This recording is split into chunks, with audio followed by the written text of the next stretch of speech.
Thank you guys so much for registering. We appreciate that, and thank you for coming. This is our second well gathering. We did one earlier this year in the spring. We're also going to do another one September 26th, correct? Yeah. So look for that. There's going to be a follow-up email that comes to your inbox after this. So just keep an eye out for that. Just a couple of things. We are going to save the Q&A till the end. So we've placed some note sheets on your tables. If you didn't bring paper, it's fine. If you did, awesome. You might need more than just that. And we do have pens on the table as well, in case you forgot a pen. So feel free to just write and take notes and just save those questions for the end, because we will be intentional about our Q&A time. If you do need restrooms at any point, they are just right outside that door, kind of in the cafe area. Just to the right, you'll see kind of the restroom symbols. Yeah, we're still waiting on Teresa, so I'm just going to put some elevator music on. Actually, I do want to go over just the vision for the well gathering. We started the well gathering as, well, kind of the vision for the well gathering is the symbol of the well. So in ancient times, a well was a place of refreshment. It was a place of community. People would come to the well to gain refreshment, to get healing. And so that has kind of become the symbol for the well gathering. Also, it's play on words, of course. We want all of our clients to be well. And then I wanted to kind of share the vision for Foundations Wellness. So Foundations Wellness Coaching was started by Teresa. Our goal is to support your health journey and bring you to a place of hope and healing. That is our vision. That is our mission statement. Here's Teresa. Come on up. Our goal is to support your journey, to bring you to a place of hope and healing. And we really feel like hope is such a big part of that. It's such a big part of the journey. We aim to empower you to find the best healing options, and there are options, as we recognize each person's unique health needs. Everybody's journey is a little bit different, and so we treat each client uniquely. We're also here to build a community of people who can support each other and learn together. So that is another reason why we've started the well gathering. We want to educate, and we want to just bring people together. We love seeing community and mingling and sharing stories and testimonies. So that's another reason why we're here. All right, I'm going to turn it over to Teresa. I lost my phone and glasses. That's what I was trying to. My grandma glasses. We'll do the best we can here. All right. Well, thanks to everybody for coming. So Dr. Rosie, we got to know recently. Jen and Lisa have been here with Foundations for a few years, and tonight is about so much more than just a chat, a conversation. This has been born out of just passion in our hearts for children. We are mothers. Lisa and I are grandmothers and mothers, and so we have had just a very deep concern about the state of children's health. And so we have wanted to share for a long time just many of the things that we have learned over the years that elevates pediatric care to a place where you're not just a pill for every ill, but that you are really looking for root causes of illness and preventing it as well. So this really got started a few months ago. Jen and Lisa and I decided to interview 15 or 20 parents and just ask them, what are you looking for? What would you like to see for your families, for your kids? And so what they responded was, many of them really were looking for, they were looking for, I can't see it, so I'm not even going to look at it. Oh, thank you.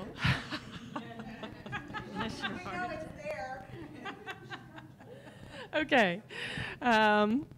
So when we were talking to the parents, what we learned is that they wanted a higher standard. They wanted more involvement in the decisions that they were making for their kids. They wanted a strong commitment from their practitioners that do no harm. I want no harm to come to my children with the care that they receive.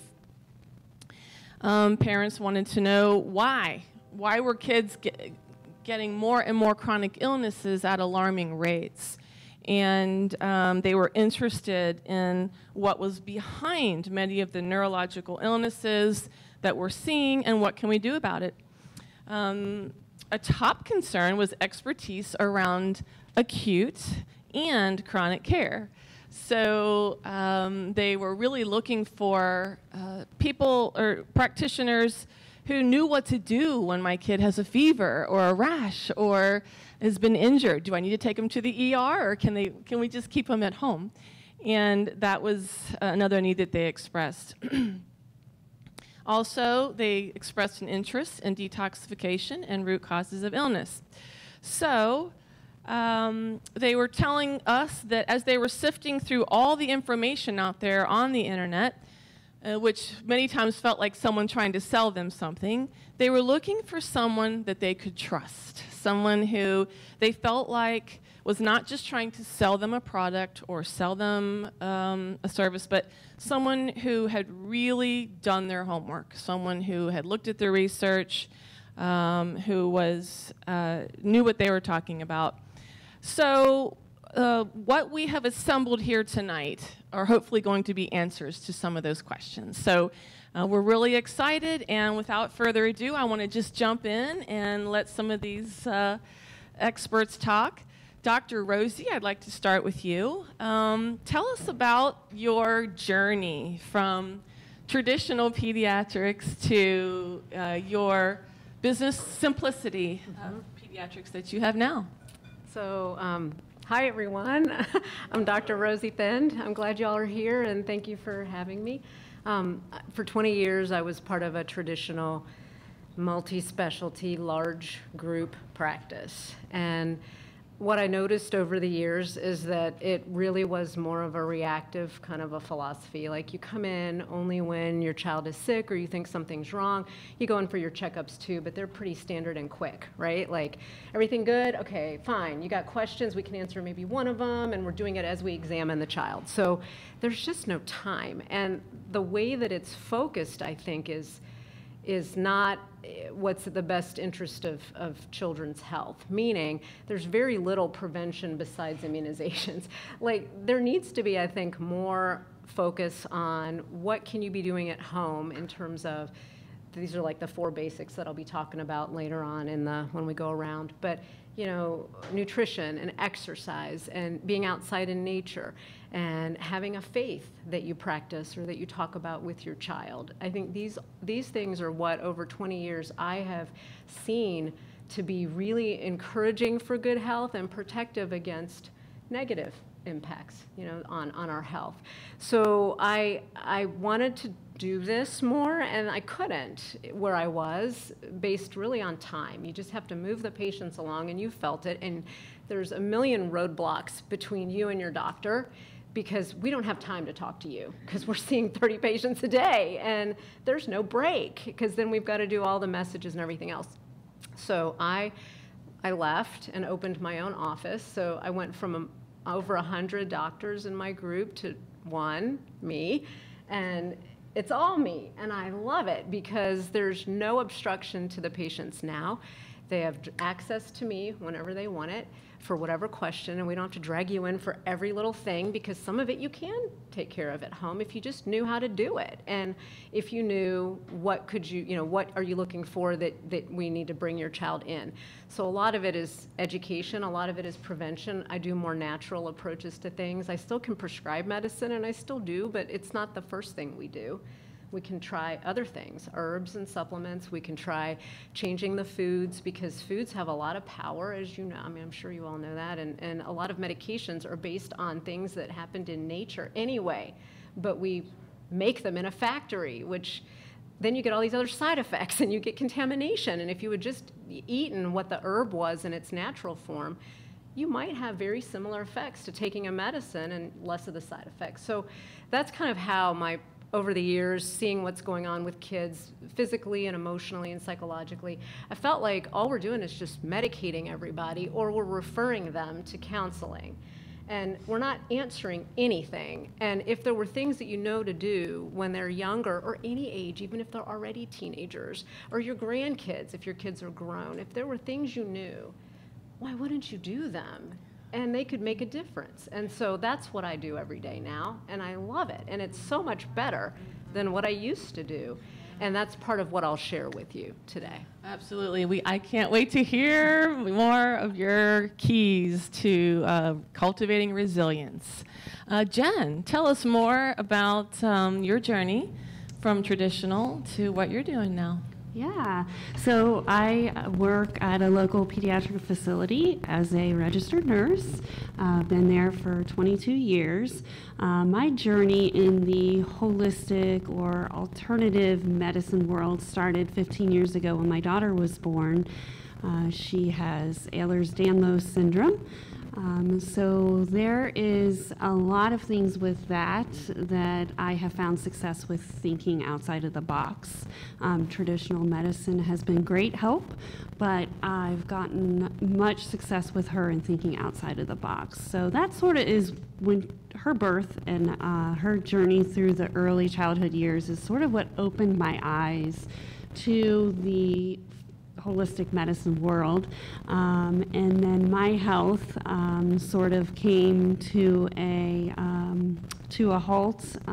It's been 3 years ago now, and that opened my eyes to many things, and really was what encouraged me to make the leap and to do something like this. So I found Teresa, and she started coaching me, and then I joined on board, and so this is where I've been for 2 years now. Yeah. Now, before you did ER. Yeah. ER nurse, and also, did you do ICU also? I did not. So I did vascular access. Vascular access. Yep. Yep. Mm-hmm. Yep. Mm-hmm. Yep. And I know when we met and you shared your heart for me with not just your daughter, but your neighbor who had PANS and PANDAS and EDS. Some of these very debilitating conditions for kids, and you said, I got to do something about it, Teresa. Yeah. We have to do something. And I said, yeah, I agree with you. I don't have the background to do it, but if you'll come and join me, then, we can link arms there. So you've been a real blessing to our team. So I'm real excited to have you, Jen. And I'm glad to be here. But yeah, definitely a burning desire that we're not just going to settle for it may be this, or try this medication, or try this. Like, no, I'm not just going to settle for it. It's a genetic condition. No, there's more to it than that. So I sort of don't really settle for easy answers, and that's what I help my clients do, is get to the root of the cause. Yeah. Awesome. And Lisa, tell us more about your journey from traditional to what you're doing now. All right. Well, traditional nursing was a stepping stone for me. For 20-some years before I went to nursing school, I started on the path to where I am today. And it all started with the illness of my oldest daughter when she was 4. And it took 7 years to get to the root cause of why she was sick. And during that time, different people came into my life and taught me different things. So somebody came in and they introduced me to herbal medicine. Somebody taught me about essential oils. Somebody came in and taught me about nutrition and how important that is in your children's health and your family's health. And then I was very interested in physical fitness. So in each of those areas, I studied for 20-some years and taught many of those. And I came to the point where it was time to go back to work. I was a former accountant, did not want to go back to the accounting field. There was no heart in it for me. And I thought, okay, I've been doing these things all year. Let's get some education and some training. And I went to nursing school, worked at Children's Hospital for a number of years, which I loved working with my special patients. But I just had a love for what they're talking about, not just giving a pill for something, but knowing that there's natural things that can heal the body, which I saw for 20 years.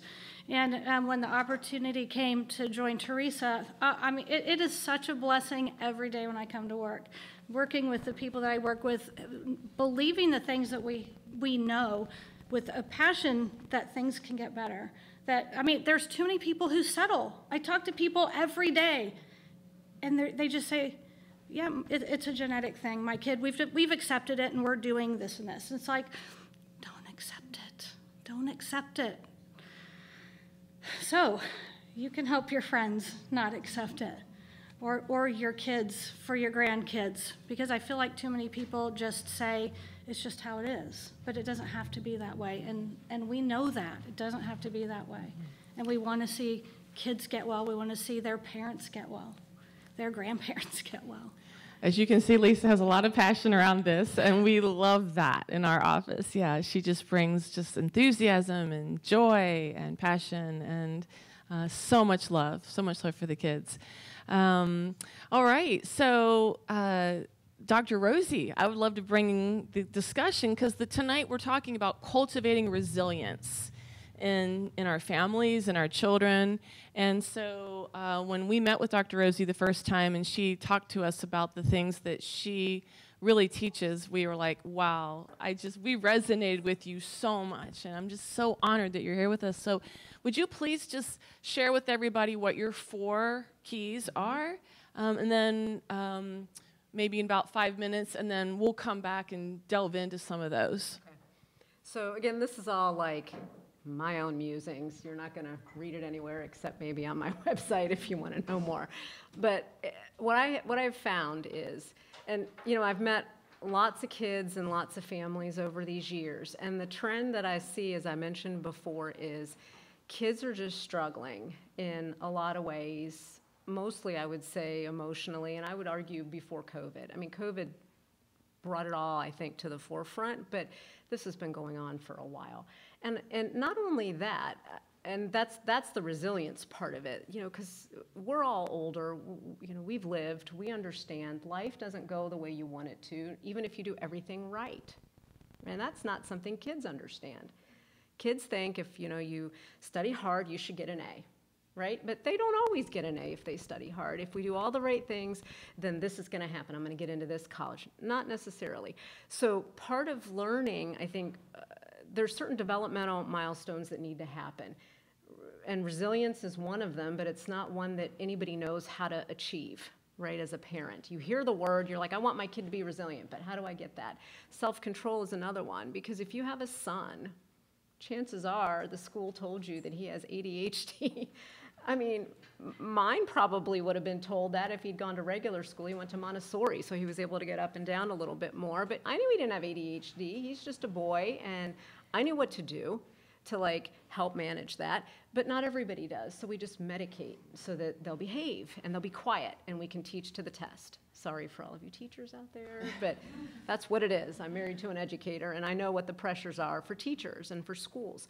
So I think that in order to achieve some of these really critical milestones, including resilience, the ways to do it include, but are not, you know, solely limited to, making sure that you're aware of what your children are eating and providing them with healthy food. And I'll talk more about that.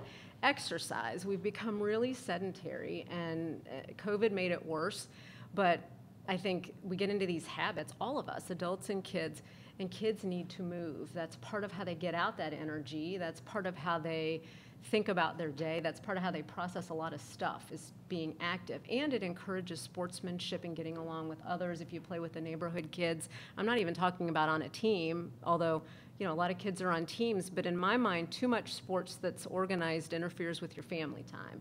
So I try to recommend not getting too overscheduled. But that's the second key. The third one is getting outside in nature, where I think a lot of kids don't do that, even sitting on your balcony if you live in a high-rise. You know, just getting some fresh air is important.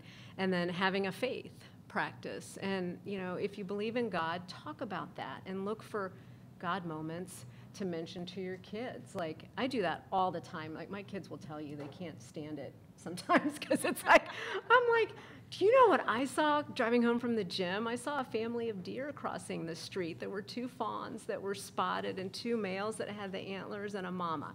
And I said, they just crossed one by one and then grazed in somebody's yard on Linwood Avenue.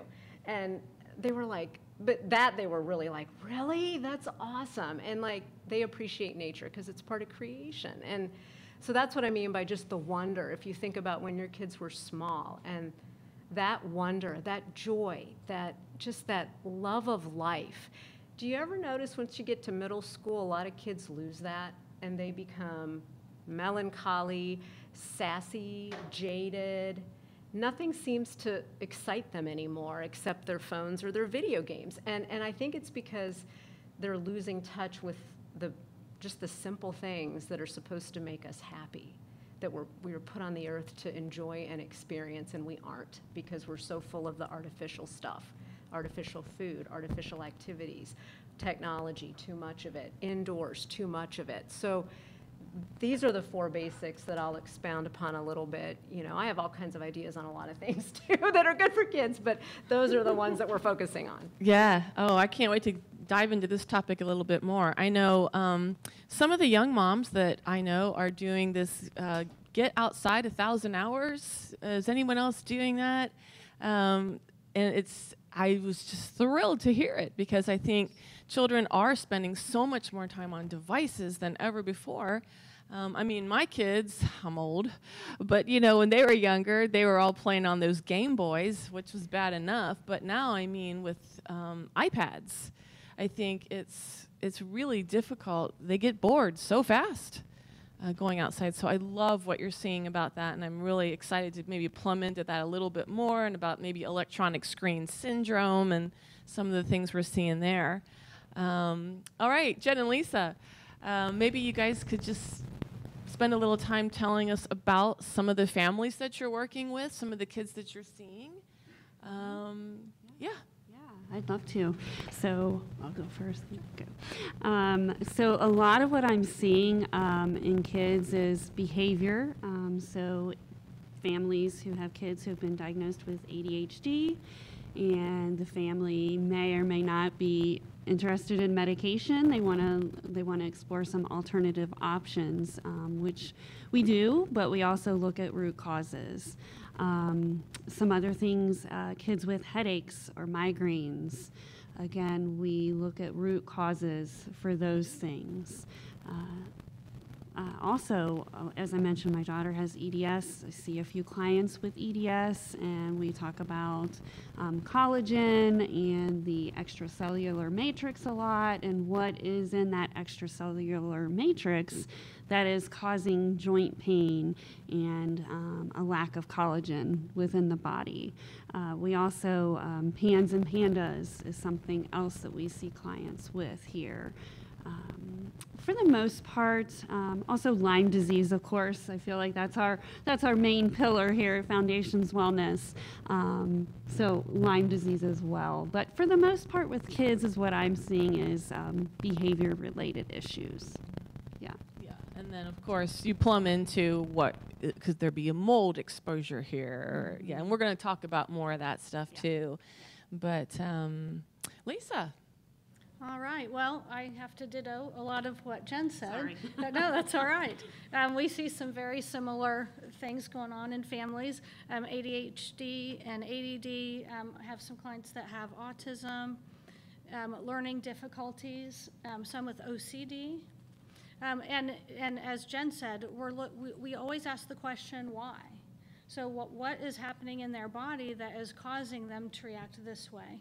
And so we're always looking for those root causes. Kids with GI issues, and she said headaches and migraines, lots of those going on. And we ask the question, why? And so that's kind of where we start, and we go from there. And explore some of those root causes and then put some things in place to deal with them.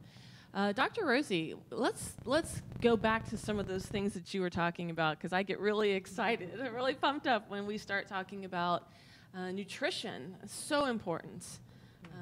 and getting kids outside, moving more. So if you want to go into a little bit more detail about some of those things, some practical tools that parents can take from here tonight.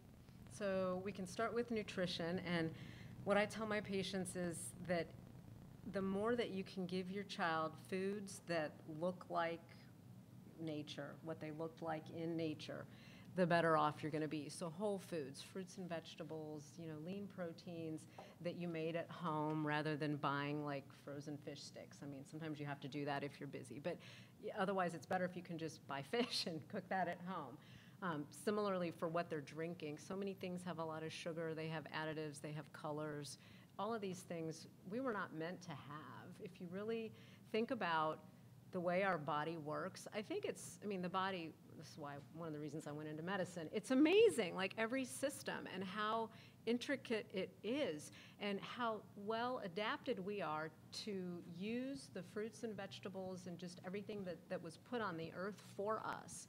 We are exceedingly well adapted to use these for energy, for strength, to grow, for development, for kids' brains, all of these things. So nutrition, like my husband and I always would joke, but not joke, for our kids, the two biggest things we would spend money on, organic food and education. Like we don't care if they wear hand-me-down clothes, if their toys are secondhand, that stuff is secondary for us. Every family kind of has different priorities, and I was going to talk about this a little later, but I can bring it up now. And I encourage, if you have children, no matter how old they are, is to talk about like kind of what your priorities are, if you haven't done that yet, and what your framework for your family is, meaning you have to have a philosophy for your family. That was ours. So I knew that I could spend whatever money I wanted on food, and my husband would never say anything because I was making all of it. We still, I make interesting lunches for them. Now they're in middle school, and it's still I'm getting up early and cooking them like good lunches because I just know how important that is for their day. So. And you work. I work too, but I can still get up earlier. I just get up earlier. It's fine. I don't mind it because I know that's it's admirable. It's yeah. important. And so that's one thing is nutrition. So things that come out of a bag or a box should be rare, in my opinion, what you give to your children. But when you look around, it's all like goldfish and this, that. I never bought goldfish. I'm like, if we're going to have goldfish, I'm going to make them. But I didn't. I didn't have time for that. But that's what I'm like, granola bars, I make them. I make them out of like 5 ingredients. They're very easy to make. I made them these carrot energy cookies that they're taking to school as snacks with like coconut and craisins. And it's really, they're good, but they're vegetable. Share with us some of your secrets. I have what a are whole your lot of recipes. Secrets for making all Whole these wheat things? Flour and oats go in a lot of my stuff that I make. When do you cook? On the weekends and like in the evening. I'll bake for them, but it's always healthy things. So they get sweets, but they're homemade sweets, and there's protein in there, and there's complex carbs for them to have energy at school. So that was what I wanted to say about nutrition, and also family dinner. That is really, I cannot overstate the importance of family dinner. There was a study that came out a few years ago that said that like the best outcomes for kids are like if you can eat together like, 4 or 5 days a week. And if you're only able to do it once a week and you can increase to twice a week, it's better than once a week. So like if you can't get to 7 days a week, then do the best you can. But we alter sports to sit together as a family. We'll eat dinner at 4:30 if I can get home in time. Just if I know there's sports and stuff going on, or we'll eat late. But we always eat together. It's just something you have to fight for. You have to make it a priority. It's your priority. And it's not just for like because they see you eating the food and when they're younger and then they'll be more inclined to eat it. But it's also the talking and the laughing. We play games at dinner and we go around and people pick what game it is. Today it was apples to apples. But sometimes it's a card game or it's Uno or it's Life or Sorry or any of those. But then you learn how to lose, you learn how to win. When your kids are small, you laugh and you bond as a family. I think kids are really seeking connection with something. They're looking in the wrong place. They're looking at culture, at their friends, at their phones, at their social media, and it's all just false foundation. And it crumbles and it hurts them. And I think that's where I see in middle school this happens. But I don't see it in everybody. I see the kids that are really connected to their families and their faith. they seem to resist. And even when they're on social media, they just take it for what it is, which is nothing serious and it's not going to bother me. So nutrition is important. Exercise, I always say, the more you can do as a family, the better. So it's nice as parents, teach your kids sports outside in the backyard when you have a toddler. Start kicking the ball around, take walks, go to the park, push them on a swing. And your older kids,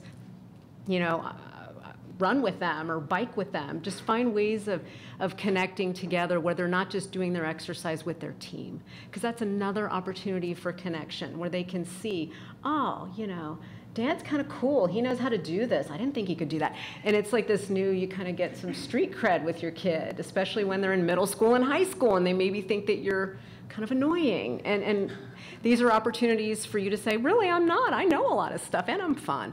So exercise together is what I'd say. And I also say that our bodies were meant to exercise. Because what happens to us when we don't? We gain weight, we get diabetes, we get heart problems, we get aches and pains, we get osteoporosis. So we are meant to move as humans. So all of us should be doing it. And we can't just tell the kids to do it if we're not modeling that behavior as well. I love what you're saying there. And how did you get your husband on board?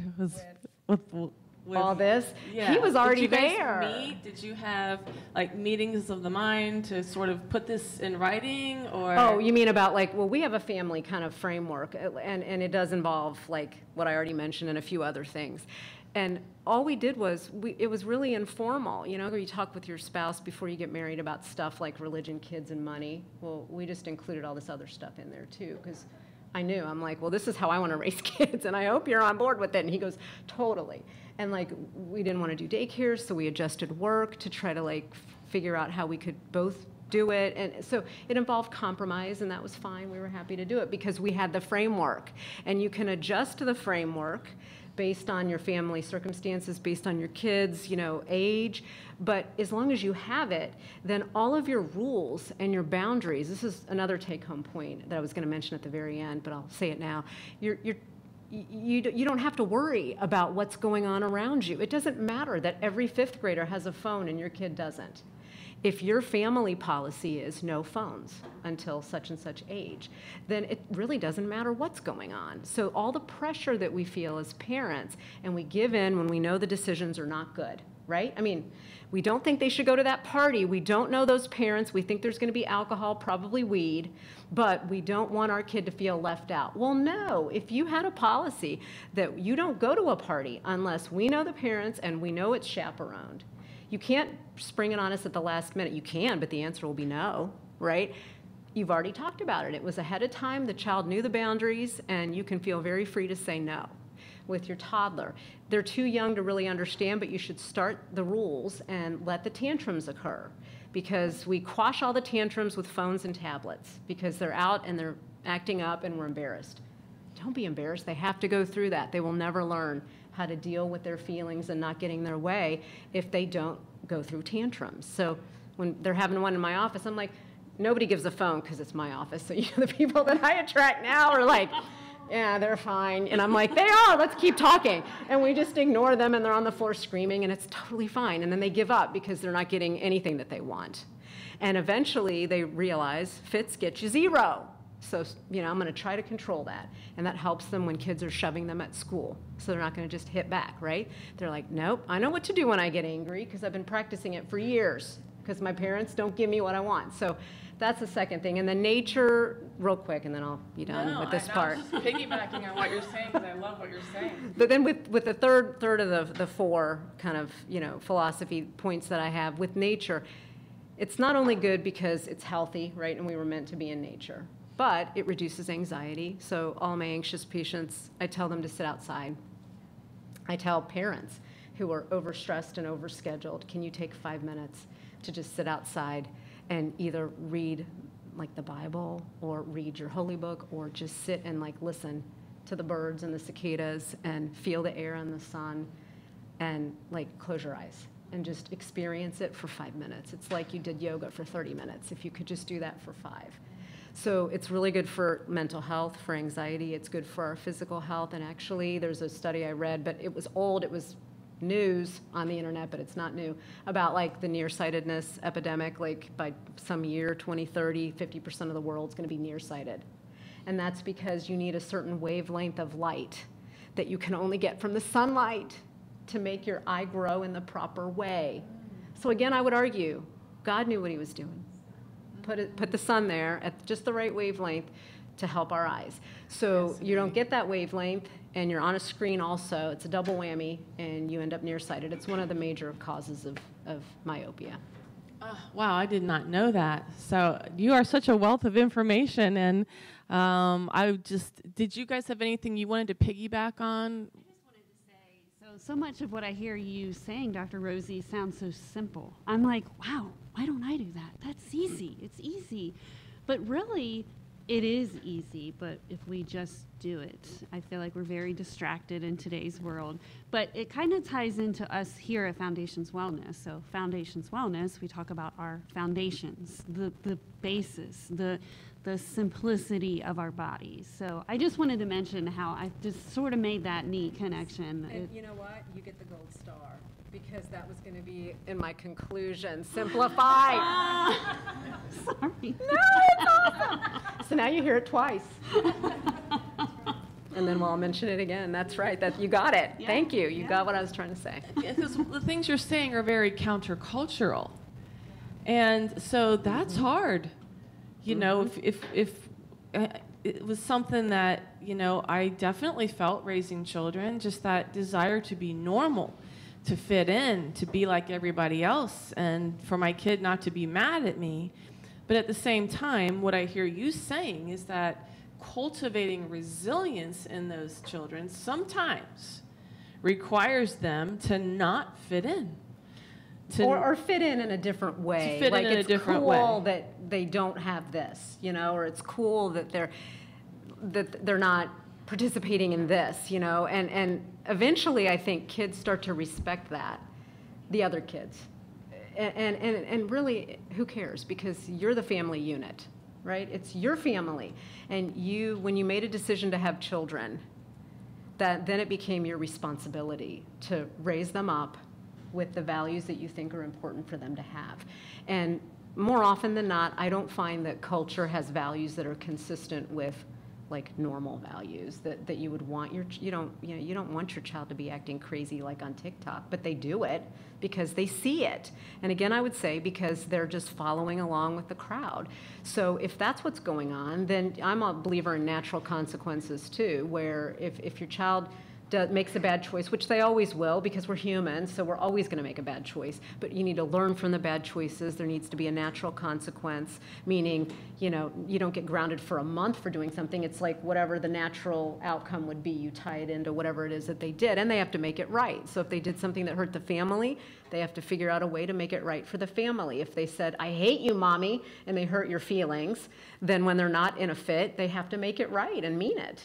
You know, and that's just accountability. And then what you're teaching them is that it's okay to make mistakes. We learn from them, but we always make it right, because usually a mistake involves hurting yourself or hurting somebody else, either physically or feelings. And that's not okay. And these parenting skills, this is something that you develop in times, like building a muscle, isn't it? So It is. You know, you have to flex that muscle a few times, but the more you do it, the easier it becomes. And I think children are comforted.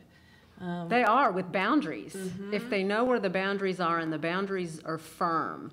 So one day you're not saying one thing and then that they can't do, and then you're allowing it the next day. And if your kids are old enough to badger you, they're going to badger constantly. So you're going to forget a lot of times what you said, because I forget also what I say. So I now make them write a contract. So if I say something that I'm going to do, they have to get a piece of paper and write down what I said, and then we both have to sign it and date it.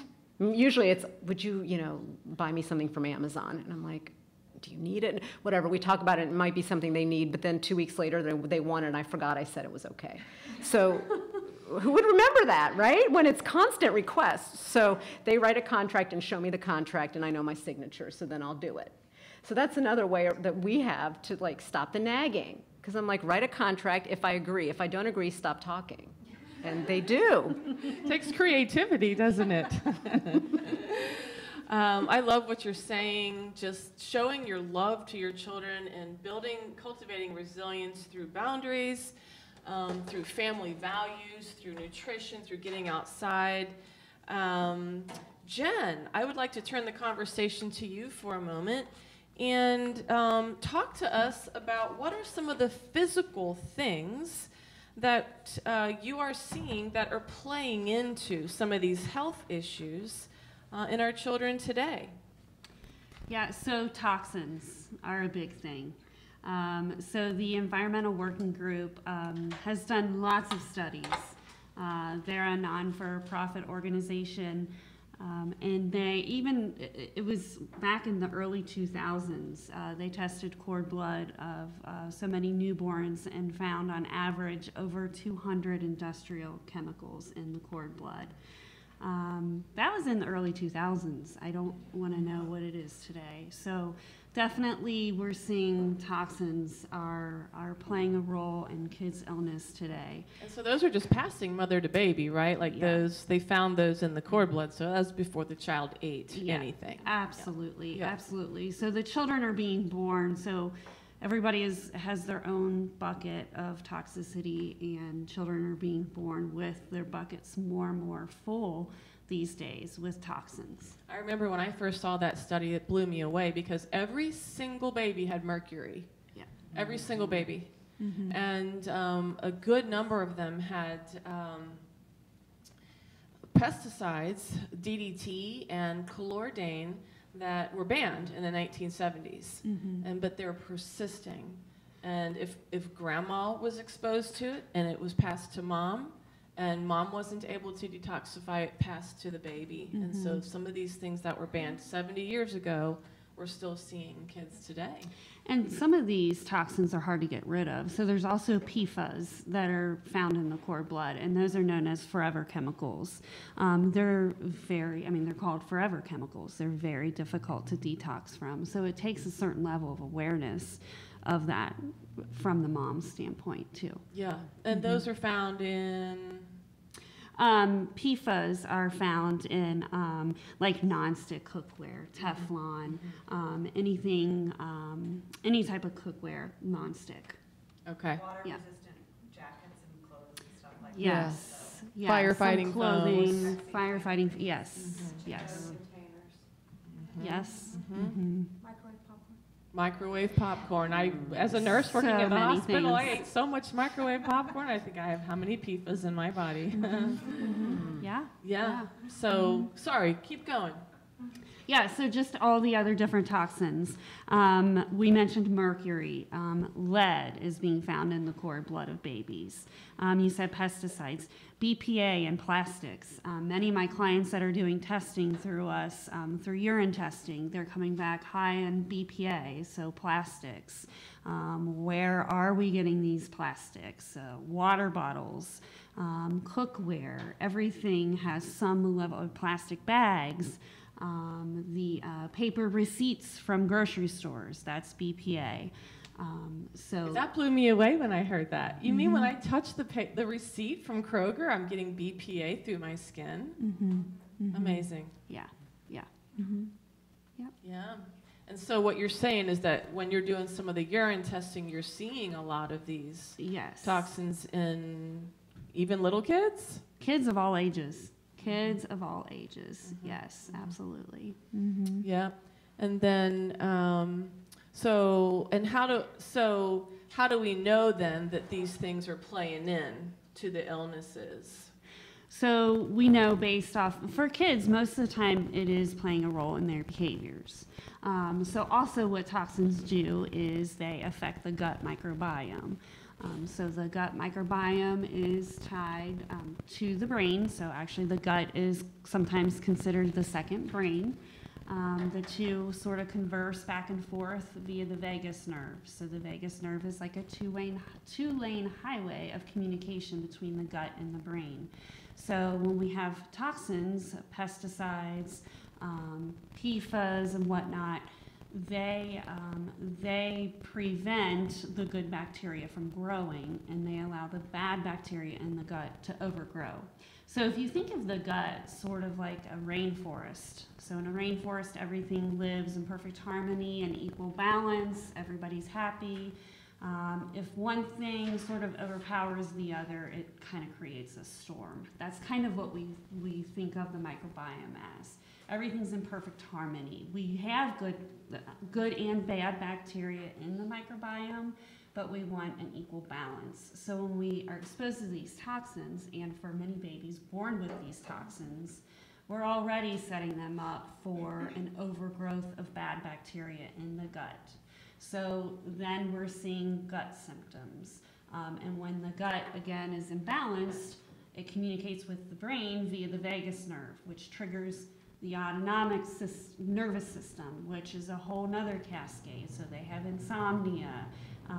When the brain is involved, then we have anxiety and trouble focusing. So toxins, exposure to toxins, being born with a certain level of toxicity really impacts the gut microbiome hugely, hugely. Yeah, that's something that we really plumb into at Foundations is just what poisons are affecting your child? Yeah. What poisons have they picked up in their own life, may have passed through you? And I think the more kids whose labs that we've seen, the more we've been blown away. Every single one has Roundup. Every single one. Every single one has BPA, plastics. And, you see these labels on many products saying BPA free. Awesome. But then they just have BPS and BPF in them, which are almost just as toxic. So really staying away from plastic is huge. And Lisa, I know Lisa loves to teach. She's a good teacher. And so would you just share with us some practical tips and some things that we can do to help address some of these toxins that are playing into ADD and ADHD? And, All right. yeah. Number one, drink good filtered water. We all need a lot of water every day, and if we're drinking tap water, we're getting all kinds of toxins in our water. And even if you're drinking refrigerator filtered water, what does that filter out? So if you're unsure if you have a filter that filters out what you need it to, go to the website of your filter. And if they're filtering out the right things, they will say it. So you want environmental toxins filtered out. You want heavy metals filtered out. You want fluoride filtered out, okay? One of the filters that I bought, not making an investment at the time, was a zero water pitcher. And I went to the website and it listed a bunch of different things that it filtered out, including fluoride. So I thought, great, that's a good place to start. Reverse osmosis is a good water system, and we have one at our house now. And distilled water is really good also. It's really the natural way of drinking water. So water, very important. If you don't want to make any changes, change your water. The second one, Dr. Rosie already talked about organic food. So there are so many pesticides, insecticides, and herbicides and heavy metals. And because glyphosate is used, Roundup is used, which glyphosate's the main ingredient. Glyphosate is an antibiotic. I don't know if most people know that, but because it's an antibiotic, it starts to hurt the gut microbiome. Well, it was patented as an antibiotic before right. It was patented as a weed killer, yeah. And it's also a metal chelator. So it draws in heavy metals from wherever it's sprayed. And those are not metals our body can use. So those are in excess of what our body needs. So organic food. Now, if you can't afford everything organic, the Environmental Working Group makes a list of the Clean 15 and the Dirty Dozen. And the Dirty Dozen is a list of the produce that has the most pesticides, herbicides, and insecticides used. And that's a good list to have in your purse. If you have to choose between organic and non-organic, that's a good list to look at. If you can't buy organic, look at the things on the Clean 15. Or go to your farmer's market, buy from a farmer, okay? Or grow it yourself. Okay, those are just some practical ways.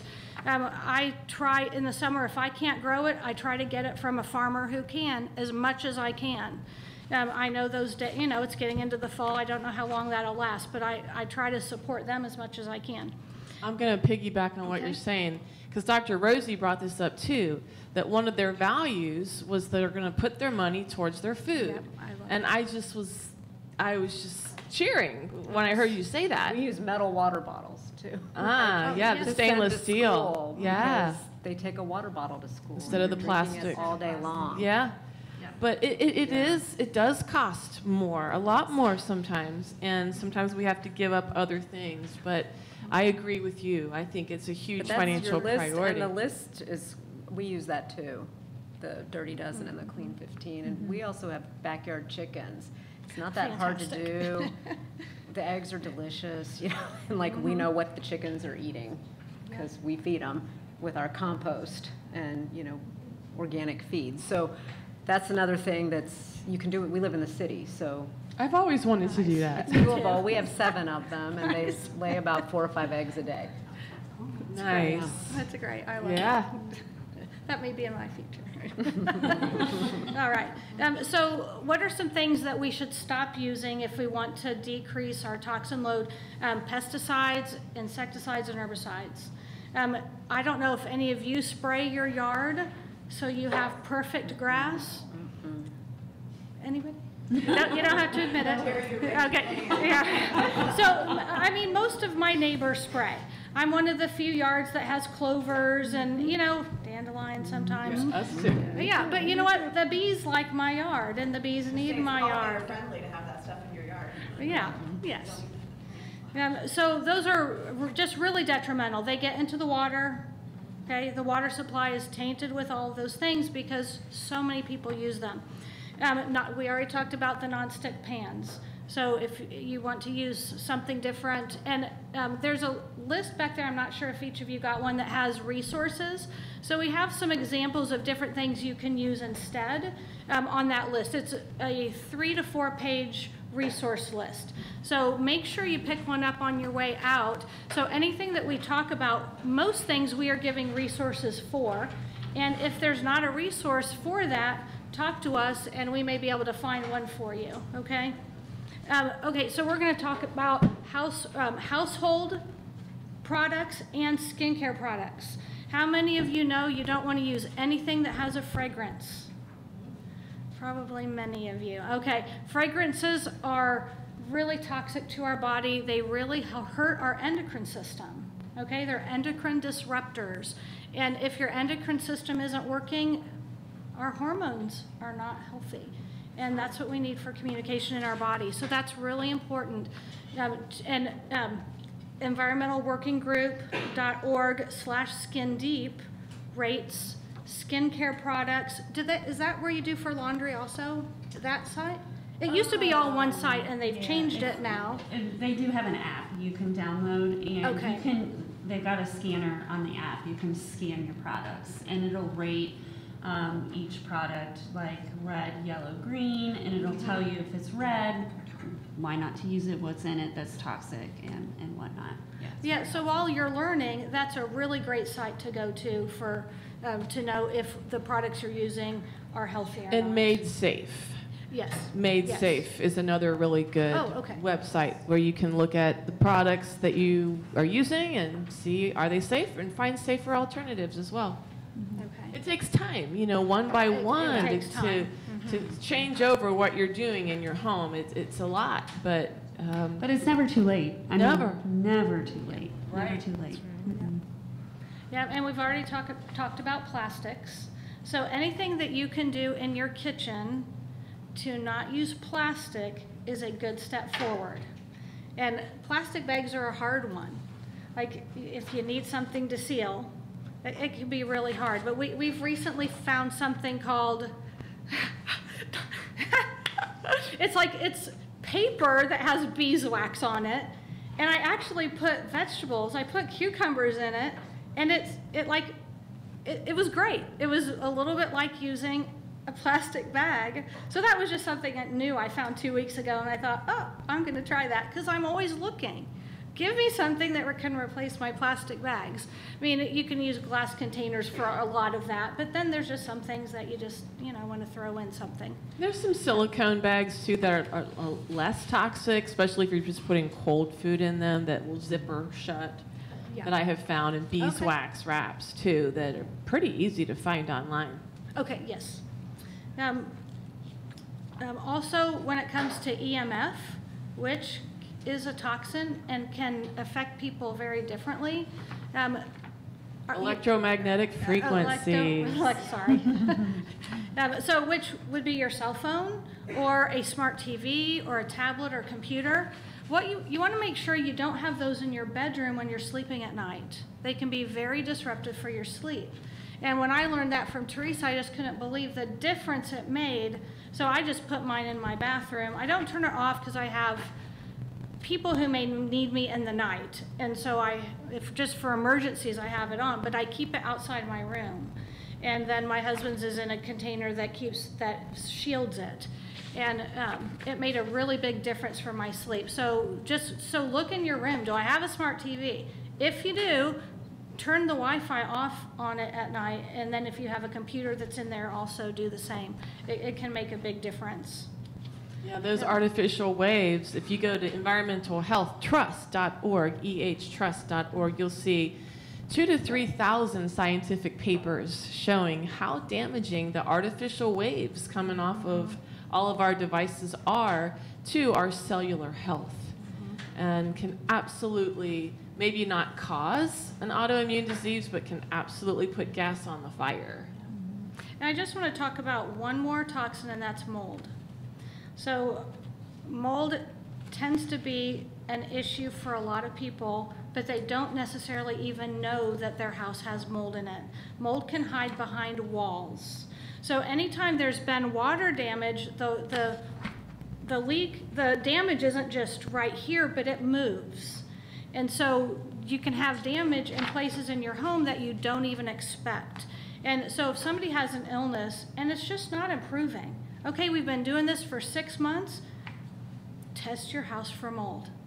And invariably, the people always have mold in their homes. If they're not getting well, and they've been working with us, and they've been working their plan, and they're not getting better, they always have mold in their homes. Often with the OCD and the pandas too. Yeah.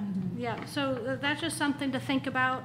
And I'm just going to say, it doesn't matter how old your home is. So if you live in a new home, I've been watching a new house on my way to church go up for over 6 months. We had so much rain, and just with our conversations, and so many people say, I can't have mold, my house is new. So I've been watching that house, and it still does not have a garage door or a front door. And so who knows what's all in that house? But when the people move in, what are they going to say? My house is new. How could it have mold? Well, you just have to ask a lot of questions if you build a house.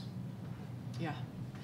Awesome, Lisa. Thank you so much. So food, water, air, I mean, all three of those things, unfortunately, we have to be thinking about in this day and age, because we are coming into the world with more toxins and with less good bacteria in our body than ever before.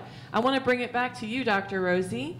You have more keys to cultivating resilience, and I know you have some amazing stories too, so feel free to share some of those. So I will try to think of some good stories, but I was going to just comment on what Lisa said and take it like maybe to the medical realm too, and that is that a lot of illnesses and a lot of, I think, kind of chronic disease processes are what we would call multifactorial, meaning, there's some genetic probably predisposition to something. I'll use autism because that's something that, pediatricians deal with a lot. And, we're quick to point the finger at this or that, but I really think that there's many different hits. So there's definitely a genetic component, but it's not transmitted like, something that would be autosomal, like cystic fibrosis, where if you carry the gene and the other parent carries the gene and the kiddo gets both genes, they have cystic fibrosis. That's a no-brainer. They're going to have it. I don't think there's that kind of penetrance, but there's definitely been many different genes that have been found in families, and different genes in different families that have family members with autism. So I think genetics is probably a cause. I think environmental insults are certainly causes, and that's everything that y'all have been talking about. So in a susceptible child, I think an environmental insult, or I think viruses, and bacteria can do it, because viruses notoriously cause inflammation. And like inflammation, we should all try to run away from inflammation. Anything that you think is going to inflame you, I would really recommend that you don't do it, or you figure out a way around it. And the gut biome is a great example of, if the gut gets inflamed, it gets leaky, and then you get just bacteria that go in places, and you get inflammatory mediators called cytokines that wreak havoc with your blood vessels, with your nerves, with your skin, with your brain, everywhere. Mm-hmm. So you get this cascade of like just horrible symptoms, and you're like, how did this happen? And like, I don't know that it would be the BPA, right? But that could be one of the things. So, I would say, I think we can all, myself included, drive ourselves crazy with trying to take care of every little thing, right? As soon as you have a child, you then realize the rabbit hole you can go into with how much you worry about everything that could happen to your child that I never thought about stuff before when it was just me. I didn't do anything risky, but like I used to cycle a lot on the road. I never thought I'd get hit by a car. I haven't, but now that my kids ride their bike, I'm like, oh my word, we got to be careful and whatever. So I think you should change what you can change. I think starting small is always small and easy, so that's why I think we're giving a lot of information, but pick one to start with. Yeah. Same thing what I'm telling you with parenting stuff. You can't do all of it all at once. Pick one thing that you think, maybe it's family dinner, because that's easy and you can work on that. Maybe it's get a framework, of values that you really, even if you write it down and put it on the fridge so y'all don't forget, what it is that are your priorities with these children. So make small changes. What I tell my patients who are overweight, I have a whole 20 things they can do to help with that, but nobody's going to do 20, right? And I say pick one. What's doable that we can make a habit? And then after that's easy, pick one more. And I want the whole family to do it, not just you. And gradually over time, we add more and more in there, and it's lifestyle changes. So I think that's what we're also talking about, is be aware if you're buying something new, think about these things before you buy it.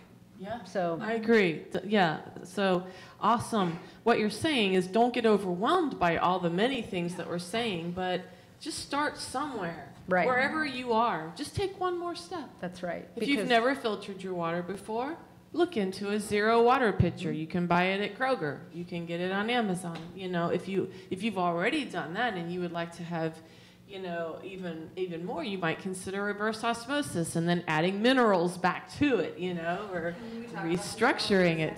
But yeah, starting somewhere, taking one step. And that, I just wanted to kind of, because I thought, there's a lot of really good information that we're hearing. Yeah. And then back to I'll finish up real quick, like I kind of, faith and technology.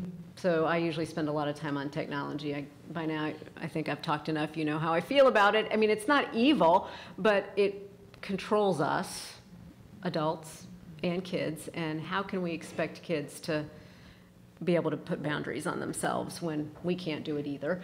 So I always encourage families, if your kids are older, to take like a weekend where you just turn off the phones if you're able to, if you don't have to have work, calls or whatever. Or I tell parents when their children are small, and a lot of them are working from home. I've heard some people say that here, but I know a lot of people who work from home and they have small kids, and I tell them when the child is with you in the room, don't be on your phone, even if it's work. So that means you have to have a dedicated workspace that you can close the door so your child doesn't see you always on the computer or always on your phone.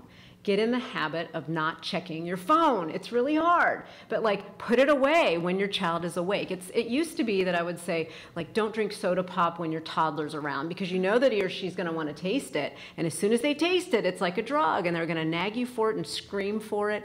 You know, my husband used to eat ice cream. He doesn't anymore, but he ate it like every day when we first got married, before we had children. And then as soon as the first child got old enough to notice what ice cream was, I said, would you just eat ice cream after he goes to bed?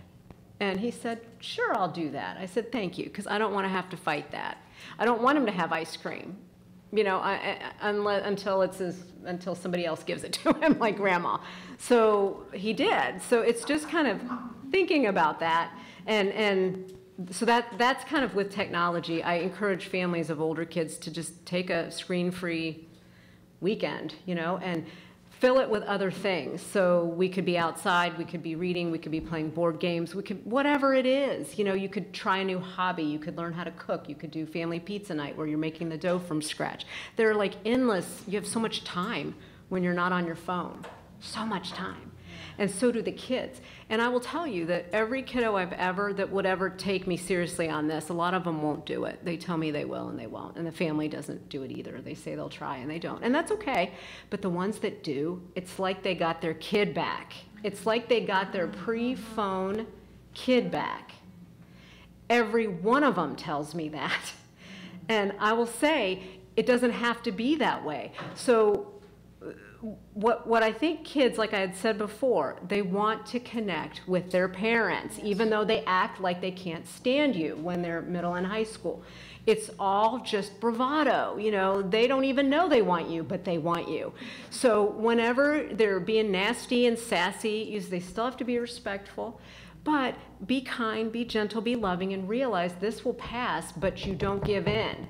You don't just say, okay, you can spend every weekend out sleeping over. No, we are a family, we're doing things together. You know, you can go out in the afternoon, but in the evening, this is what we have planned. They'll grumble about it, but they'll do it if the boundary is firm. And the same thing goes with faith. If you practice a faith, teenage years, middle school years, a lot of kids stop going to church. So maybe you get them in with some peers that are faithful, or you get them into multi-generational volunteering activities where you do it and they do it. There's lots of ways to serve, you know, and if you don't belong to a church, I don't think any church would turn you down if you wanted to help, you know, and do something together. And so I think those are ways also of focusing outward. And I think kids are very selfish. Toddlers, babies are selfish, right? But, you know, what can they do? They're babies. But toddlers think, you know, I just think every toddler I've met practically is like a little dictator. I mean, thank goodness they were cute when they were babies because you love them. But then you're like, oh my gosh, your behavior is horrible. And why do you think you can boss everybody else around and try to tell me what to do? And it doesn't get any better. You know, they're school age and they still think they're great, and they're teenagers and they still think they are. So when you focus them outward on, like what I was telling you about noticing nature, or about looking at the wonder of the world even when they're older, serving others, thinking of others, choosing kindness, these things, you have to tell them like 1,000 times before it's going to sink in, and show them. And we can't show them if we're stuck to our phones, mindlessly doing meaningless stuff. So those would be the last 2 points, and then I'll just wrap up by saying this is a challenge for everyone in the room. I kind of have done it already, so I won't do it. And that is, think about your family, think about your home life, think about what you think isn't working well to connect you guys together. Because the family was meant to be knit together, right? And no outside influence was meant to break up the family. But the way our society is, there's so many influences that are breaking us up. So think about what's not working, and then dream about what you would like your family life to be. Not what you think it can be, but if you could have all the power in the world to make it just so, what would you do? How would you want it to be? And then I'm going to challenge you to talk it over with your partner and come up with a plan. So first you got to dream it. You got to dream it with no boundaries. And then you go there. And you can get there. And that's what I help families do also, is Put the boundaries, put the values. If the kids are going off the rails, which is happening to a lot of my patients who are in high school, and they're great families, faithful families, intact families, and these kids are making horrible decisions and the parents are just helpless. And this is over and over, and this is part of why I'm here, because you see that and you're like, oh my word, but there's help there, but they're not seeing it. So if that's not your family, I don't want it to be any of your families, think about how you can get there. Design your rules, design your priorities so that you're going to get to that dream that you have. And when you get there, oh my gosh, like I've already done it, so like I can tell you, we enjoy our children so much. I have an 8th grader and a 6th grader who should be surly, sassy, nasty people, and they are delightful people. But they didn't just get that way. We have been working on them since they were born, right? Here's our values. This is what we do. We're a team. We don't mistreat each other, and we sit on the front porch almost every day when it's not 95 degrees, just hanging out after school. I look around and I'm like, I've got to remember this because when they go to college, it's over. But I just am so grateful. Kids can add so much to your life, so much. And you can really feel like you're doing like what God's work was, like when he made you. So dream it and then figure out how you can get there. And the keys to remember are simplify. Simplify your life. You know how many parents I ask them about their schedule? And I can see ways that they can drop something or simplify something so they can make it home without rushing. I have a mom who's chronically late. Here's the story. She's a professional, and he's also a professional, the husband. And every time they come and bring their child to me, because they have a little boy who's 5, and he struggles with his impulse control, which everybody does at that age. So we're working on it to try to help him be successful in school. She's always late. He's always on time, and she's always late because she's overscheduled and she's always running around. But that is the life of a mom. So I understand that. So I finally said, because she just said, things are so bad this summer. I thought they'd be better, but they're so bad, even when we do family things. He's having fits, it's disruptive, we're out hiking and now we're having to go home because he's lost his mind about something small, and they have another child too who's a little bit older. And I was like, well, let's try not, but she plans, and the dad shares, but she plans 3 activities in a row because we're all together. And he goes, I think it's too much. And I'm like, I do too. And I said, what if we could get you home from work earlier 1 day a week? And she thought about it, and she was like, I said, can you just start earlier? Have your husband take them to school or whatever, and you just go in earlier so you get your hours, and then get home earlier so you're not rushing around, and then you don't feel all that pressure. And she goes, yes, I can do that. So that's what I mean by assess your life. Have your partner help you. And if you feel like you're the mom, and I know there's dads that stay home also that do a lot of the chores and the work, but if you're the mom or the dad and that's you and you need help, it's not, your spouse is not going to magically figure out what you want or what you need, even though you might complain and hint. You have to say it, and then you have to say, is there a way that we can help me so that I can be more, happy for the kids? So simplify, and then parent with intention. So get your priorities and don't just sway with the wind. Everyone's got a phone, we're going that way, even though we didn't think about it. Or, make decisions that you've thought through and connect with your kids. So good. So good. Yeah, just being intentional and having a dream and not giving up and being creative and finding more time together. I love that. Love that. Thanks. In these last 10 minutes or so, I would like to spend a little bit of time on the human microbiome. Jen, you alluded to that. Could you maybe tell us just a little bit more what that is, and how does it play into headaches and belly aches and ADD and ADHD?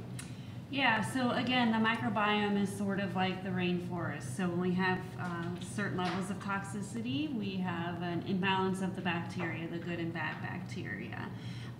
So that plays into, again, with the brain and the brain symptoms or brain inflammation. So anxiety, ADHD.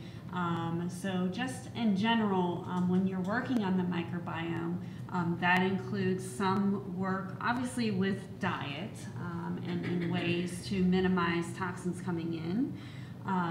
But we're also going to work on detoxification. So it sounds, one of the big tools that we utilize in our office for detoxification is the Ion Cleanse foot bath. So it sounds a little weird to talk about detoxification when you're talking about the microbiome, but it really is huge because, again, the toxins play such a huge role in the imbalance of the microbiome. So the Ion Cleanse by AMD, so it is a foot bath that creates ions that are absorbed through the pores of your feet and helps pull those toxins out of hiding. So when our body has a large or a significant influx of toxins, too many for our organs to process at once, the liver and kidneys, they store those toxins in our fat tissue or in our bones, so in our brain, and that is also another way that we get symptoms such as anxiety, ADHD, depression. So yeah, that's another tool that we utilize in our office for detoxification. Yeah.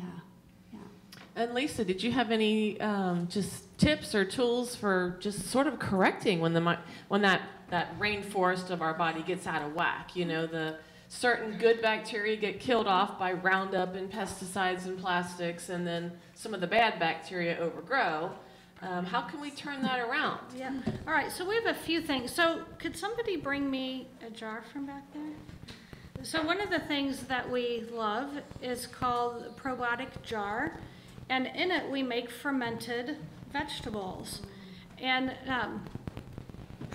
it's one of my very favorite things. So when my daughter was little, and the issue that she had that took 7 years to figure out was an imbalanced gut microbiome, and the doctor told me if you hadn't found this, she would have had complex chronic disease as an adult.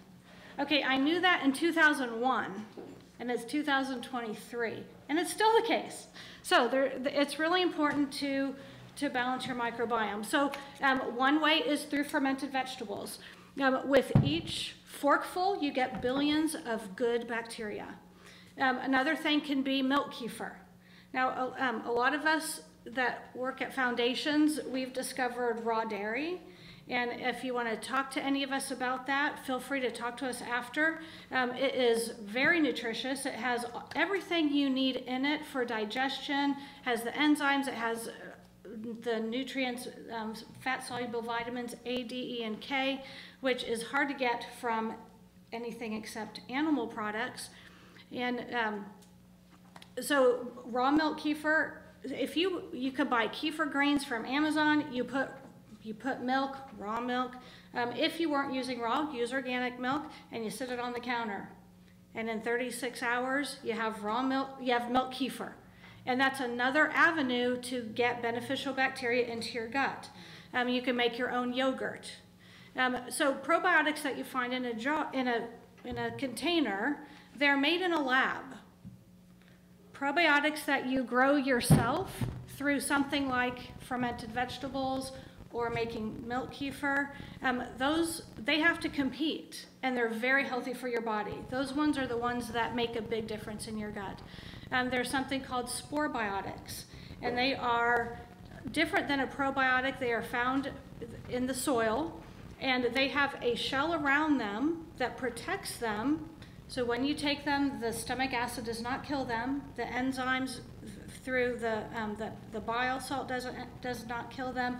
Pancreatic enzymes don't kill them, and when they get into the right environment in your colon, they come alive, and only the number of them that need to come alive, and then they come in and do work.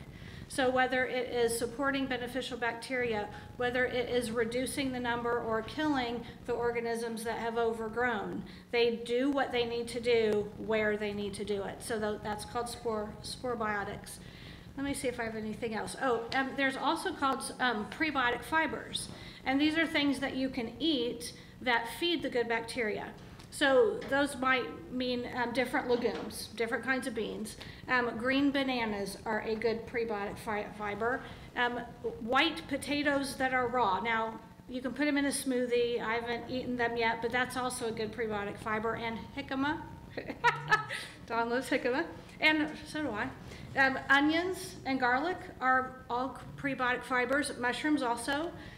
Different fruits, unpeeled apples are good ones. Asparagus, cabbage, some things that you probably already eat. You might not have known that they were feeding the probiotic fiber, or they were feeding the good bacteria in your gut. Let's see if I have anything else. Oh yeah, so sauerkraut would be a fermented food, which my very favorite thing to do in here is red cabbage, and so I make it all the time in a 3-quart. If I could fit a 5-quart in my refrigerator, I'd do 5 quarts of it, but I can't. I can fit 3 quarts in. And so we have a YouTube channel, Foundations Wellness Coaching, and Teresa's done many videos on different subjects that we come up with at Foundations. And last year I did 2 videos on how to make the fermented vegetables, and they're 4 minutes or less. So nothing fancy, but anyway, we all make them. So if you have questions, you can always email anybody in our office, because we all make them, we all love them. And kids love them. Kids love them. So I have a grandson who's 10 months. I started feeding him the probiotic veggies, and I thought, oh my gosh, I better not feed him too much, because I had never given it to him before, and boy, did he cry. He wanted more and more. So, yeah, so kids really love them. It just amazed me My how much grandkids fight over them. Yeah, how much they tell me that all of their kids love them. So don't be afraid to make something like that, even though it's like a sour product. It doesn't matter. Yeah, kids eat them. Kids eat them. One other thing, Lisa, just to piggyback onto the probiotic jar veggies. So not only are they a huge support for the gut microbiome, but also for allergy symptoms. So many allergy symptoms come from mast cells. So mast cells are part of the white blood cells that get activated when the immune system sees a trigger. So allergies come from our mast cells. And the probiotic jar veggies, that jar reaches stage 4 of fermentation. So that's the stage of fermentation that neutralizes histamines. So with those with allergy symptoms, the probiotic jar veggies is also beneficial for that.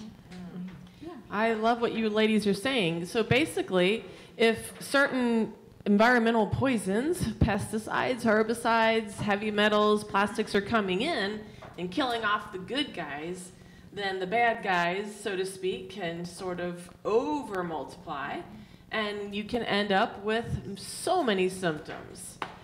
Insomnia, headaches, belly aches, joint pains, ADD, ADHD. And so what I heard you saying was that getting some of the toxins out with maybe the foot bath. Did you talk about binders, Lisa?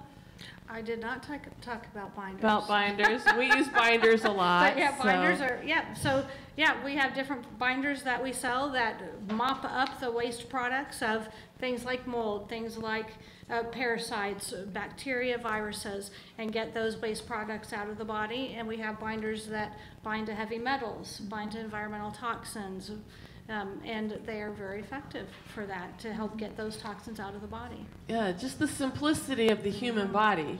The body is so phenomenal and will always seek to heal itself. If we just get the stuff out that doesn't belong there, that's man-made, that's poisoning ourselves, and then put the right things in, these good probiotics and good foods, the body will heal, and we see it every day.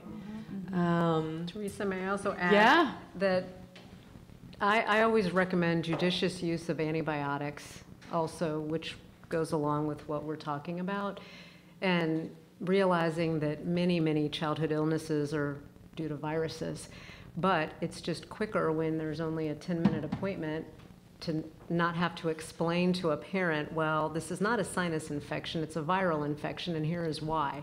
And this is why an antibiotic won't work. If we go into an appointment, and I'm not sure this is the crowd that's doing it, because you're here, so you're looking for something, an alternative, but to go in there and actually be grateful when you don't have to have an antibiotic. You know, like I've treated my patients in my practice now with ear infections, but I don't see pus. I just see a really red ear and they have pain. And because I didn't mention that, like my practice is, I don't bill insurance. So like you don't have a copay, you just enroll and there's a fee and then it's unlimited visits. So there's no harm, no foul if you come every day and I look at the ear. And we don't do antibiotics, because this is what I do for my own children. So when they had ear pain, I have an otoscope. Even when I worked at the other practice, every day I would just look. And if I never saw pus, I never did an antibiotic. And because I didn't want them on an antibiotic, even though I'm a physician.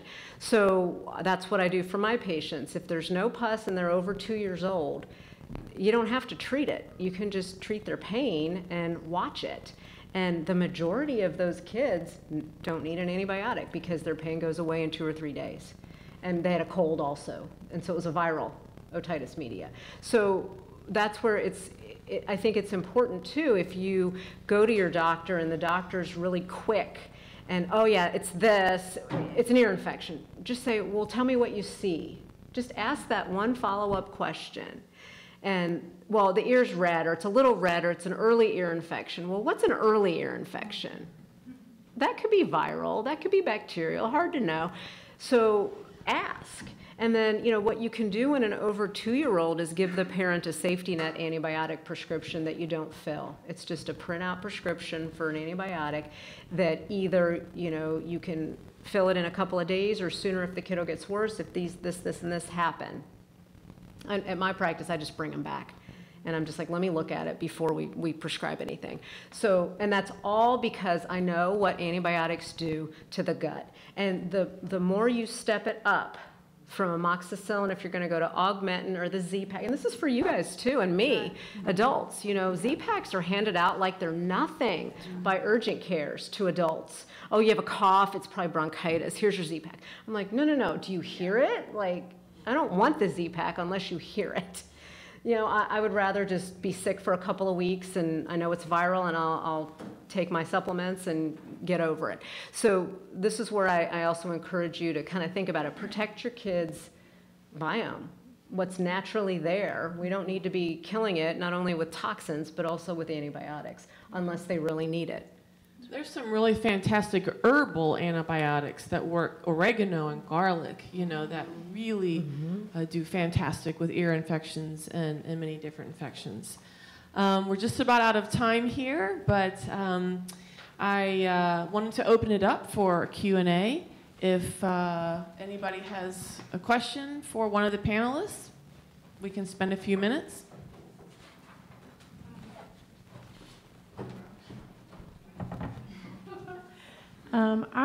I had a question about the probiotic jar, and if you had a suggestion on the best thing to start with if you have a really picky eater. I'm really struggling. My 5-year-old we've done feeding therapy with him. Like, I know he's multifactor.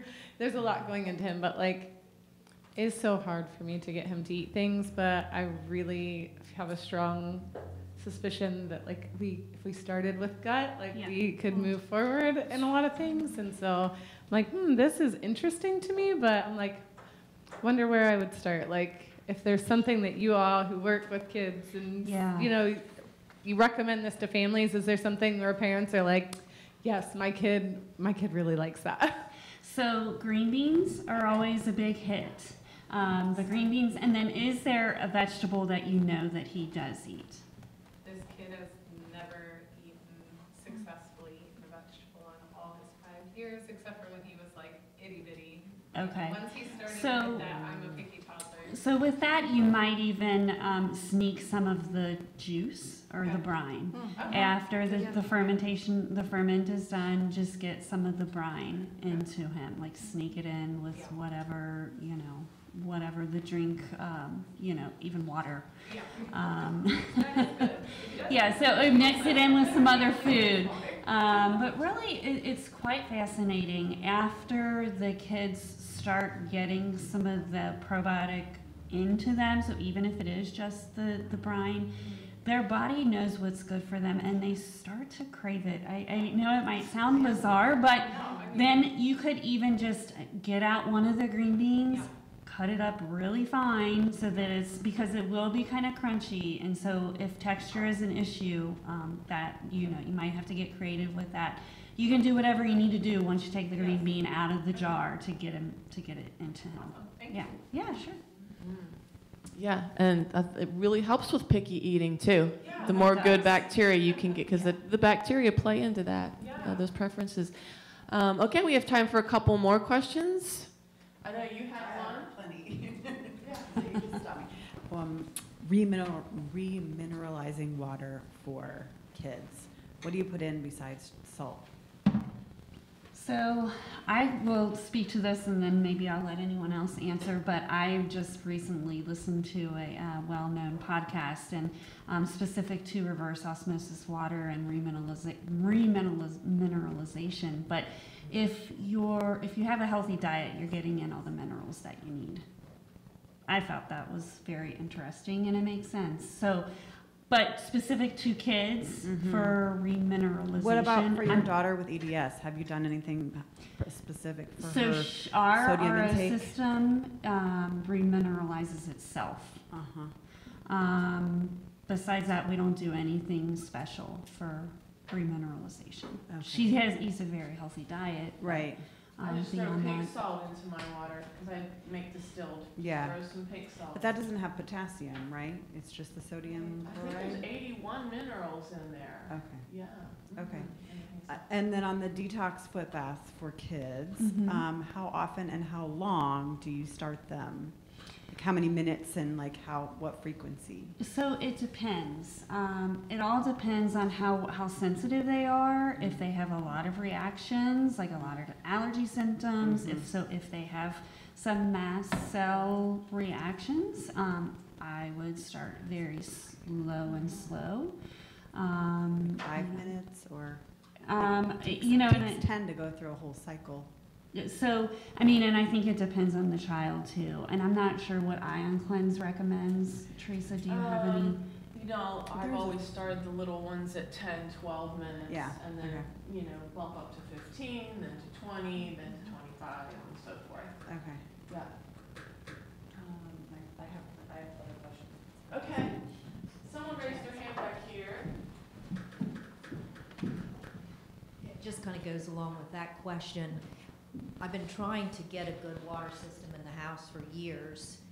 We started with a whole house filter, but it was because we had so much hard water, all the appliances were getting ruined with deposits. So we got the ionization salt system. So that seems like a fine system to me. We fixed our appliance problem, and my son's skin problem, eczema, went away. But the fluoride's not out of it.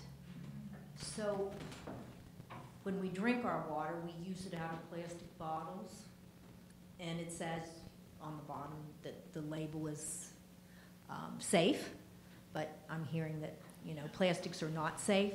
So do we go with an under sink reverse osmosis and then add salt back, or I just feel like my hands are tied here, and it's very expensive and hard to get that reverse osmosis under the sink. I need a specific as to what to do to get good drinking water. I feel comfortable with my whole house system, but there's still that fluoride in it. Well, and so the zero water pitcher that I mentioned earlier filters out fluoride. It does filter the fluoride. See, I've read that it hasn't. Okay, I believe you. Yeah, from when I first started researching it, fluoride is one of the ones on there. So if you wanted to use your water and just put it through that for yeah, because it gets fluoride. everything else out, and it tastes good. It's just that it is salted unnaturally, and then it has the fluoride in it. Okay, so it's just called the zero pitcher. Zero water pitcher. Yep, and you can find them at Kroger in the water section. Yeah, I know it. I just had a question on like detox baths for kids at home. I've been kind of down the TikTok wormhole of that and just kind of wondered what you guys would recommend. I know like Epsom salts or bentonite clay is like a popular thing for people to use, but what would you guys recommend for at-home detox baths? So at-home detox baths, the Epsom salt baths are just fine. We are talking about the detox foot baths specifically, but yeah, Epsom salt baths are fine. Do you guys have anything else to add? No, not other than that, and the clay that you've already mentioned. I mean, children can take binders too to help them to detoxify. If you don't feel like you can afford a ion cleanse detox foot bath, which is the ultimate, much more powerful than an Epsom salt soak, then some of the parents do love to use binders. So I think we've got some Cellcore biotoxin binder back on our table, and that's what we prefer. Very safe and effective for kids. Is there one more question? Justine has a Teresa behind you. Sorry? Justine? This isn't questions so much for you, Lise, as I guess maybe two statements of the stuff. But one, we have so I have a 7-year-old, a 5-year-old, and then a almost 18-month-old at home. And some of these things, I mean, like you're talking about like the food and stuff as a mama. I mean, we've had to be creative with it, but it really is. Even binders, it's like a little black charcoal pill, and it looks gross, but I literally like sprinkle some on the top of yogurt and like put some more on top, and you put it in their mouth, and it's fine. Like you find creative ways, and they do it, and it's great. We've really had some significant gains in our kiddos' health and like following these things and going with it. And the other, again, not a question, but as you're talking about the apps, Bobby approved. I don't know how many of y'all know that one. It's a great one. That's not skincare products and health stuff, but it's food. And it's this guy, he's a dad who's like a health vigilante who was like, wait, all this food out here is trash and I don't want to poison my kid. How do I do this? And he's made, again, a really handy app that you can scan the barcodes and he'll highlight, oh, this has this cane sugar or this added like food dye and all these things. And I take it with us in the grocery store, and it's hilarious that my 7-year-old, this is like a week or two ago, somebody offered him some food and they're like, oh, it's gluten-free. I think it's healthy. He goes, is it Bobby approved? So I feel like he should be getting commission for it at this point. He's not, but it would be nice if he did. But yeah, that's just another like helpful resource that's been really good for us. Oh, Jamie. Okay, last one, and then you'll be able to come talk to all the practitioners at the end. So this is just a question about the EMF. So I've heard about those magnet wrist things that you can wear that help with the EMF, or the plugs that you put in the room, but I don't know much about them if they help with that. If you guys know anything about that. And I don't know too much about them. I know there's devices out there. I know Teresa has done some research. Well, I've worked with quite a few building biologists. They're the experts around this, and they all insist that getting Wi-Fi out of your home and using Ethernet cables is the best. However, we know that 5G towers are being put outside of many of our homes, and so at this point, we are using devices that sort of harmonize those artificial waves coming through. And in fact, Julie will be letting you know that my store is opening, Foundation's Wellness Store is opening today. And so we will be able to offer some highly vetted devices from there that are shown to help harmonize some of those harmful waves coming from the devices. Excellent question.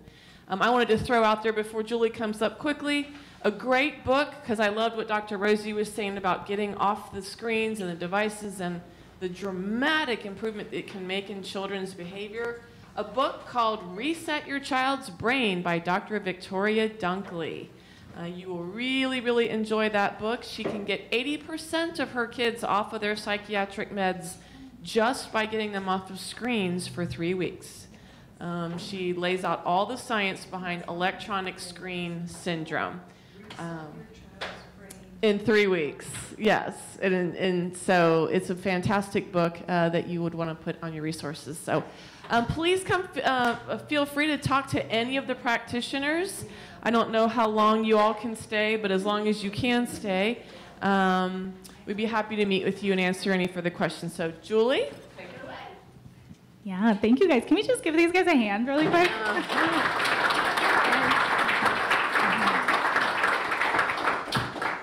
Okay, we are going to be doing some giveaways, and I just have a couple little announcements. So, like Teresa said, the store is open, shopfwstore.com, correct?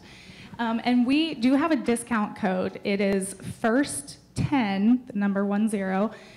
So you'll get, is it 10% off of your first purchase? I do believe that that's also on your little program, that little code, so you can take that home and browse. We're going to do a couple giveaways. We also are going to have a follow-up email that's going out to you guys afterwards, so keep an eye out for that. It's going to have registration for our next well gathering, which is September 26th. The theme of that is, why am I sick? So we're going to have some really great speakers at that event. We also have a link to the store through that email and a survey. So we love feedback. We want to hear, you know, what you guys liked about this event or what we could do better for our next event. So please take that survey. Just a couple things too. We are offering a very special consultation with Jen and Lisa from Foundations Wellness for $59. So that is a 30-minute consultation. If you guys would like to sign up for that, you can pick their brains some more. You can go back to our table in the back. My friend Vanessa's back there. She can help sign you up for that. And then, yeah, if you guys have more questions, I'm sure these ladies, we've got a few more minutes left before the end of the night. And Dr. Rosie offers that free consultation if you wanted to speak. Yeah, if you want to find out more about kind of the practice, I do a free complimentary 1-hour visit.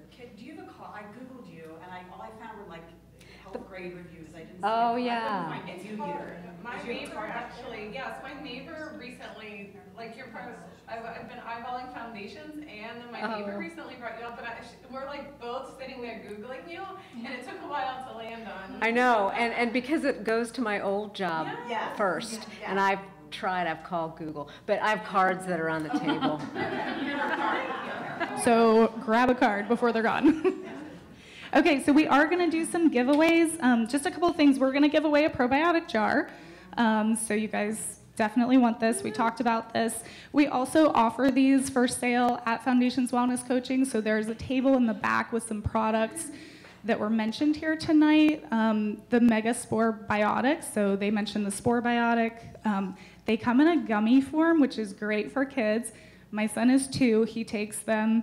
He loves them. It's like one a day, and it's like his little treat. And then we also have a biotoxin binder. So that is a kid-safe binder that we have available from Cellcore. That is also in the back for sale. We've got a few other products, some kind of cold and flu stuff, and some more probiotics back there. So check out the table for sure. I'm going to go ahead and pull some of these. And that 30-minute consultation with Jen and Lisa is 50% off. I mean, that's a really good deal. It is. That is a really good deal, the $59 consult. We're going to give away also a certificate for $100 off of an initial consultation. And basically the difference in that, the 30-minute, you're going to be able to talk with these practitioners, ask them questions. During an initial consultation, what we normally do, it's an hour and a half. So it's like triple the time. It's going to include a detox foot bath, which they mentioned, as well as what we use a Zyto scan, which is complementary to the visit. And the Zyto is a bioenergetic scan. It just kind of helps scan for some of the things that they talked about, some of those stressors, you know, the glyphosate, the toxins, all that jazz. And then I can tell you more about that. Okay. Okay. Angie Edwards. You get a probiotic jar.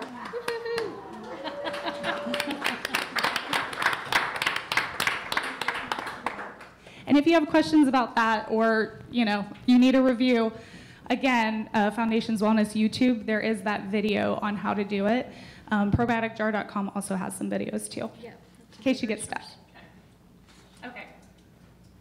Now we're going to draw for the gift certificate. So this is $100 off that initial consultation, the hour-and-a-half consultation with the scan and the foot bath. That is normally $295. This is $100 off of that.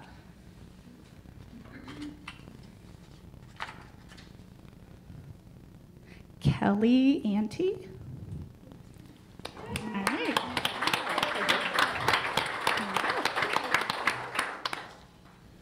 Okay, and then last but not least, we do have a gift bag that contains the Megaspore Biotic Gummies and a biotoxin binder. So again, these are products that we recommend to our kids.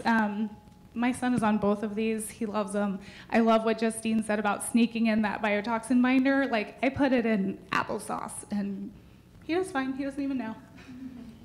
So we have one of each in here. I think that's a good, that's over $100 value.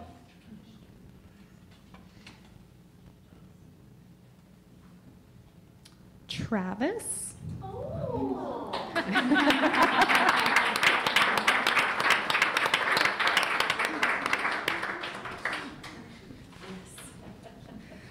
He's like the only guy in the room right now, so I knew. Okay, well, thank you guys so much for coming to the Well Gathering. Again, we have another event scheduled for September 26th, so please register for that. You can find details about it on the website and then also in that email that we're going to send out. Feel free to mingle. We've got some more food. And if you want to sign up for a consultation, just see Vanessa in the back. We've got a lot of products back there, so check it out. Thank you guys so much.